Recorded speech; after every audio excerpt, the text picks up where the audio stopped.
Peta adalah rupa permukaan bumi yang digambarkan menggunakan suatu sistem proyeksi dengan skala tertentu sehingga dapat disajikan dalam bidang datar. Jenis-jenis peta yang pertama, peta korografi. Peta yang menampilkan permukaan seluruh atau sebagian permukaan bumi secara umum. Yang kedua, peta topografi. Peta yang menampilkan relief atau bentuk permukaan bumi. Yang ketiga, peta dunia. Peta umum yang berskala sangat kecil dengan cakupan wilayah sangat luas. Yang keempat, peta tematik. Peta yang menggambarkan segala sesuatu di permukaan bumi secara khusus. Peta memiliki fungsi sebagai berikut. Yang pertama, menunjukkan posisi atau lokasi seluruh wilayah di muka bumi. Yang kedua, memperlihatkan dan menggambarkan fenomena dan bentuk-bentuk pada permukaan bumi. Yang ketiga, memperlihatkan ukuran, luas daerah, dan jarak di permukaan bumi. Yang keempat, menyajikan informasi dalam konteks keruangan. Tujuan peta yang pertama, membantu suatu pekerjaan, misalnya navigasi atau perencanaan. Yang kedua, analisis data spesial. Yang ketiga, menyimpan informasi. Yang keempat, membantu dalam pembuatan suatu desain. Yang kelima, komunikasi informasi ruang. 3. Hal penting peta. 1. Ada pemilihan fenomena muka bumi yang dianggap penting sesuai dengan tema dan judul peta. 2. Ada proses pemindahan bentuk muka bumi dalam bidang datar dengan menggunakan sistem proyeksi. 3. Ada proses pengecilan ukuran muka bumi yang sebenarnya dengan menggunakan skala. Keterampilan membuat peta pengumpulan data. 2 jenis data yang digunakan. 1. Data primer, data yang diperoleh dengan secara survei atau observasi langsung. 2. Data sekunder, data yang diperoleh dengan observasi tidak langsung. Tahap pemetaan dapat dikerjakan secara manual dan digital. Manual menggunakan kertas, kalkir, alat tulis, dan jangka. Digital menggunakan komputer dan perangkat lunak. Persyaratan peta yang baik yaitu 1. Bentuk-bentuk daerah, pulau, dan benua yang digambarkan pada peta harus sama seperti bentuk aslinya di permukaan bumi. 2. Daerah yang digambarkan harus sama luasnya dengan luas sesungguhnya jika dikalikan skala peta. 3. Data yang dihasilkan harus lengkap. 4. Mudah dimengerti. 5. Peta harus rapi dan menarik. Pengertian penginderaan jauh. Penginderaan jauh adalah pengukuran atau akuisisi data suatu objek atau fenomena oleh sebuah alat yang tidak secara fisik melakukan kontak dengan objek tersebut atau dari jarak jauh. Misalnya dari pesawat, pesawat luar angkasa, satelit, dan kapal. Contoh penginderaan jauh antara lain satelit pengamatan bumi, satelit cuaca, memonitor janin dengan ultrasonik, dan wahana luar angkasa yang memantau planet dari orbit. Komponen-komponen penginderaan jauh yaitu 1. Sumber tenaga, 2. Atmosfer, 3. Interaksi antara tenaga dan objek, 4. Sensor dan wahana, 5. Perolehan data, 6. Penggunaan data.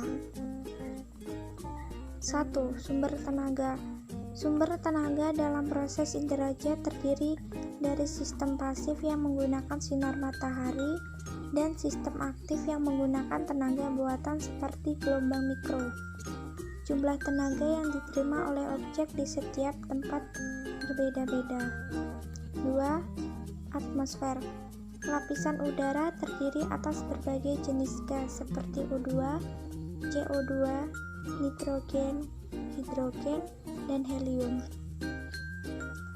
Dalam inderaja, jendela atmosfer adalah bagian spektrum elektromagnetik yang dapat mencapai bumi. Keadaan di atmosfer dapat menjadi penghalang pancaran sumber tenaga yang mencapai ke permukaan bumi. 3. Interaksi antara tenaga dan objek. Interaksi antara tenaga dan objek dapat dilihat dari rona yang dihasilkan oleh foto udara. Tiap-tiap objek memiliki karakteristik yang berbeda dalam memantulkan atau memancarkan tenaga ke sensor. Objek yang mempunyai daya pantul tinggi akan terlihat cerah pada citra, sedangkan objek berdaya pantul rendah akan terlihat gelap pada citra.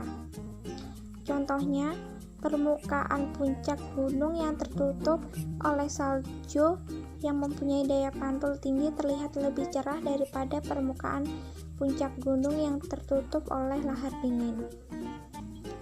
4. Sensor dan wahana. Sensor merupakan alat pemantau yang dipasang pada wahana, baik pesawat maupun satelit. Sensor yang dipasang pada pesawat menghasilkan citra foto atau foto udara. Sensor yang dipasang pada satelit menghasilkan citra satelit atau foto satelit, dan sensor elektronik bekerja secara elektrik dalam bentuk sinyal. 5. Perolehan data. Ada dua jenis data yang diperoleh dari inderaja, yaitu data manual didapatkan melalui interpretasi citra. Guna melakukan interpretasi citra secara manual, diperoleh alat bantu stereoskop. Stereoskop dapat digunakan untuk melihat objek dalam bentuk 3 dimensi. 6. Penggunaan data. Penggunaan data merupakan komponen akhir yang penting dalam sistem inderaja, yaitu orang atau lembaga yang memanfaatkan hasil inderaja. Jika tidak ada pengguna, data inderaja tidak ada punya manfaat.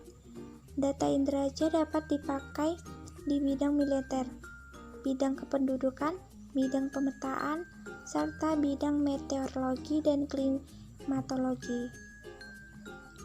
Kelemahan penginderaan jauh. Walaupun mempunyai banyak kelebihan, penginderaan jauh juga memiliki kelemahan. Di antaranya, orang yang menggunakan harus memiliki keahlian khusus. Peralatan yang digunakan mahal dan sulit untuk memperoleh citra foto maupun citra non-foto. Selain itu, tidak semua parameter kelautan dan wilayah pesisir dapat dideteksi dengan teknologi penginderaan jauh.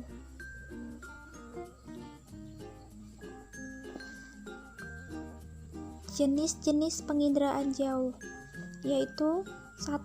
Rona, 2. Warna, 3. Bentuk, 4. Ukuran, 5. Tekstur, 6. Pola, 7. Bayangan, 8. Situs, 9. Asosiasi. Manfaat penginderaan jauh. 1. Membantu mengetahui kondisi suatu tempat dengan benar. 2. Mengetahui semua objek suatu tempat. 3. Membantu penanganan bencana. 4. Mendokumentasikan perubahan suatu tempat. Sistem informasi geografi merupakan sistem yang berfungsi mengumpulkan, mengatur, mengelola, menyimpan, dan menyajikan segala jenis data geografi suatu wilayah dalam bentuk peta. Ada beberapa komponen sistem informasi geografi. Yang pertama, perangkat keras komputer. Yang kedua, perangkat lunak komputer. Yang ketiga, brainware.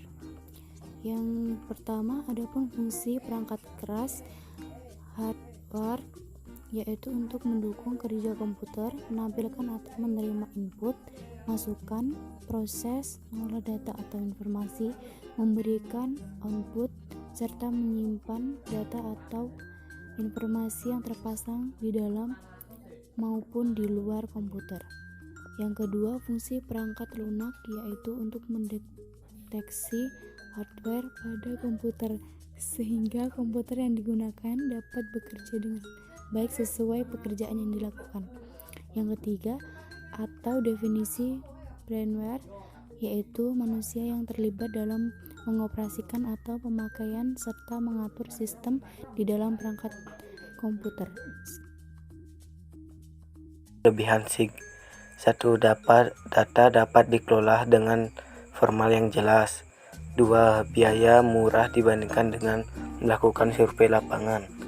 3. Data dapat dipanggil kembali dan dapat diulang dengan cepat. 4. Data dapat diubah secara cepat dan tepat. 5. Data spesial dan non-spesial dapat dikelola secara bersamaan. Yang kedua yaitu kekurangan SIG. 1. Membutuhkan SDM yang tinggi dalam bidang TIC. 2. Karena sistemnya besar sehingga sulit untuk mengaturnya. 3. Mempermudah terjadinya plagiat. 4. Pengembangan sistem informasi membutuhkan waktu yang lama karena konsentrasi yang tinggi. 5. Membutuhkan waktu untuk pelatihan bagi operator dan programmer